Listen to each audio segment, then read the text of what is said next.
13 লক্ষ পৃথিবী হলে একটা কি হবে? সূর্য হবে। তাহলে সূর্য কত বড়? 2 কোটি সূর্য খেয়ে ফেলতে পারে একটা তারকা। লক্ষ 100 থেকে 400 বিলিয়ন তারকা থাকে এক একটা গ্যালাক্সির ভিতরে। যে আরশ আল্লাহ সৃষ্টি যখন করলেন, কুরসিটা আরশের সামনে মনে হচ্ছে যেন একটা আংটি। তাহলে আরশটা কত বড়? আরশটা যদি অত বড় হয়, আমার আল্লাহ কত বড়? ইয়া ইবাদিয়াল্লাযীনা আমানু ইন্না আল্লাহ বলছেন, ওয়ালাকাদ জারা'না লিজাহান্নাম কাসীরাম মিনাল জিন্নি ওয়াল ইনস। আমি বহু জিন এবং মানুষকে জাহান্নামে দিব বলে সৃষ্টি করেছি। লাহুম কুলুবুন লা ইয়াফকাহুনা বিহা, কিন্তু যাদেরকে কলব দিয়েছি সে এই কলব দিয়ে কিছুই বুঝলো না। আমার কোরআনের আয়াত, আমার হাদিস, আকাশ জমিনের এই দৃশ্যগুলি দেখে আমাকে বোঝার চেষ্টা করলো না। সুবহানাল্লাহ, আল্লাহ কিভাবে বলছেন? আমার ভাষার ত্রুটিতে, আমার বোঝানোর ত্রুটিতে আপনি হয়তো বুঝতে পারছেন না, তবে আপনাকে বুঝতে হবে কলব দিয়ে, আপনাকে অনুভব করতে হবে কলব দিয়ে। কি অনুভব করবেন? কি বুঝবেন? আপনি কিছুই ছিলেন না, আপনি এক ফোঁটা নিকৃষ্ট তুচ্ছ পানি ছিলেন, সেখান থেকে এত বড় করেছেন। আকাশ জমিন সৃষ্টি করেছেন, যিনি আকাশ সৃষ্টি করেছেন, যিনি জমিন সৃষ্টি করেছেন। আমরা এক একটা সৃষ্টি করে আর মানুষকে বলে, বলো তো আকাশের স্রষ্টা কে? বলো তো জমিনের স্রষ্টা কে? বলো তো চন্দ্র কে সৃষ্টি করেছে? বলো তো তোমাকে কে সৃষ্টি করা হয়েছে? বলো তো আকাশ থেকে কে পানি দেয়? বলো তো আকাশ থেকে কে বরকত নাজিল করে? বলো তো আকাশ থেকে কে রুজি নাজিল করে? বলো তো ওই জমিন থেকে কে উর্বর দিয়ে রুজি নাজিল করে? বলো তো সুস্থ হলে অসুস্থতা দেয় কে? অসুস্থ হলে সুস্থতা দেয় কে? বলো তো মৃতকে জীবিত করে কে? জীবিতকে মৃত করে কে? আবার মানুষকে একত্রিত করবেন কে? আবার বিচার মাঠে উপস্থিত করবেন কে? তোমরা বোঝো, আল্লাহ পার বলছেন কলব দিয়েছি, চিন্তা করো, গবেষণা করো, দেখো আকাশকে কিভাবে সৃষ্টি করা হয়েছে, দেখো জমিনকে কিভাবে সৃষ্টি করা হয়েছে, খাল বিল নদী নালা পাহাড় পর্বত তোমাদেরকে থাকার জন্য কত রুজি রুটি দিয়েছি। তুমি যে দিন অক্সিজেন নাও, শ্বাস প্রশ্বাস গ্রহণ করে, এটা কার ক্ষমতায়? তুমি যে চলে, এটা কার ক্ষমতায়? তুমি যে খাও, তুমি যে পান করো, তুমি যে পেটে খাদ্যটা আছো, সেটা হজম করে কোন প্রক্রিয়ায়, সেটাকে আমি বাহির করি কিভাবে?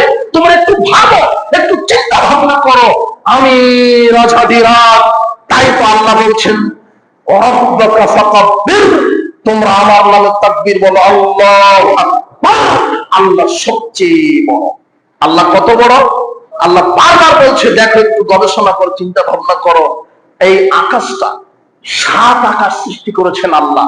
7 আকাশের প্রথম আসমানকে আল্লাহ বলছেন, যা আমি সূর্য নক্ষত্র গ্রহপুঞ্জ নিহারিকা ধূমকেতু দিয়ে সাজিয়েছি।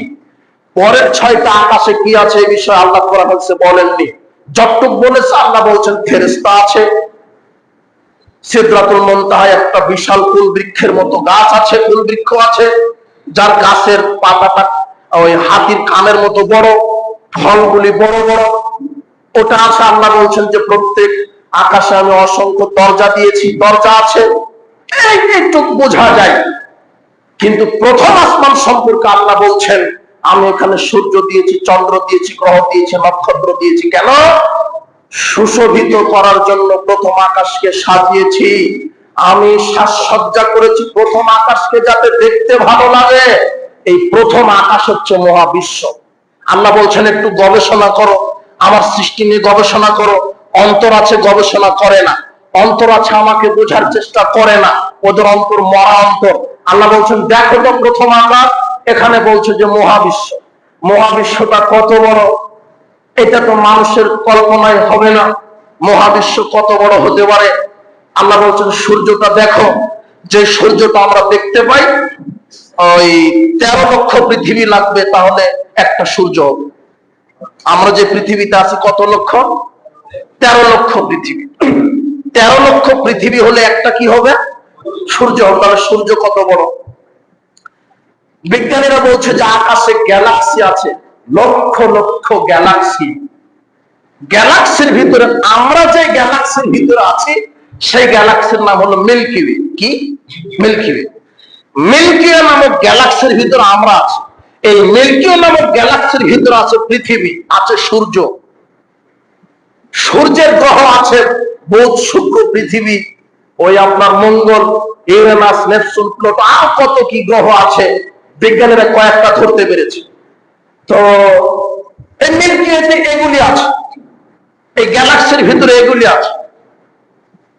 তো এক একটা গ্যালাক্সির ভিতরে আমরা যে তারকা দেখতে পাই, এখান থেকে তারকা ছোট দেখতে পাই না? তারকা ছোট দেখতে পাই। আচ্ছা, যেই পৃথিবী 13 লক্ষ পৃথিবী একটা সূর্যের ভিতরে ঢুকতে পারে, এইরকম 2 কোটি সূর্য খেয়ে ফেলতে পারে একটা তারকা। তারকা কত বড়! আর এইরকম লক্ষ 100 থেকে 400 বিলিয়ন তারকা থাকে এক একটা গ্যালাক্সির ভিতরে। 100 বিলিয়ন সমান 1000 কোটি। কত কোটি? 1000 কোটি। 1000 কোটি তারকা শুধু একটা গ্যালাক্সির ভিতরে থাকে। ওই গ্যালাক্সি কত বড়! আর এরকম গ্যালাক্সি আছে এই মহাবিশ্বে লক্ষ কোটি। কত কোটি মানুষের জানা নাই। তাহলে প্রথম আকাশ কত বড়? আল্লাহ বলছেন আল্লাহ নবী বলছেন প্রথম আকাশটা যত বড়, দ্বিতীয় আকাশটা তার চেয়ে বড়। প্রথম আকাশ দ্বিতীয় আকাশে ঢুকে যায়, দ্বিতীয় আকাশ তৃতীয়টাতে ঢুকে যায়, তৃতীয়টা চতুর্থ, চতুর্থ পঞ্চম, পঞ্চমটা ষষ্ঠ, ষষ্ঠটা সপ্তমে ঢুকে যায়।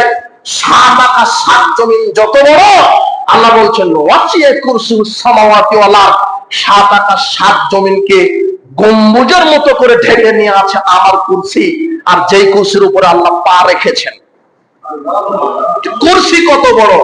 আর আব্দুল্লাহ ইবনে মাসউদ রাদিয়াল্লাহু আনহু বলছেন যে আরশ আল্লাহ সৃষ্টি যখন করলেন তখন আরশটা কুরসির সামনে, মানে কুরসিটা আরশের সামনে মনে হচ্ছে যেন একটা আংটি। তাহলে আরশটা কত বড়! আরশ যদি অত বড় হয়, কত বড় মানুষের বিবেকে ধরছে না। আরশটা যদি অত বড় হয়, আমার আল্লাহ কত বড়! তাই তো বলছেন বলো আল্লাহু আকবার, আল্লাহ সবার চেয়ে আল্লাহ বলছেন মানুষ আমাকে মর্যাদা দিল না, মানুষ আমাকে মর্যাদাই দিল না। আমার তো জামিয়ান কবদাত ইয়াউমাল কিয়ামah, বিচারের মাঠে, বিচারের দিন, কিয়ামতের দিন আমি জমিনকে আমার মুঠার মধ্যে রেখে দিব। জমিনকে কোথায় রেখে দিবে? মুঠার ভিতরে, মুষ্টির ভিতরে। ওয়াসসামাওয়াতু মাতুইয়াতুন বিয়ামিনি, আর আমি আকাশ সমূহকে, মানে 7 আকাশকে আমি আমার ডান হাতে পেঁচিয়ে নিব। আপনার বিবেক দিয়ে বুঝতে পারলেন না মনে হয়। প্রথম আকাশ যদি এত বড় হয়, দ্বিতীয় আকাশ কত বড়? দ্বিতীয় আকাশ অত বড় হলে সপ্তম আকাশ কত বড়? এই 7 আকাশ আল্লাহ কিয়ামতের দিন ডান হাতে কি করে নেবেন? পেঁচিয়ে নেবেন। সে আল্লাহ কত বড়! আল্লাহ বলছেন যাদের অন্তর দিয়েছি ভাবলো না, বুঝলো না আমি আল্লাহ কে।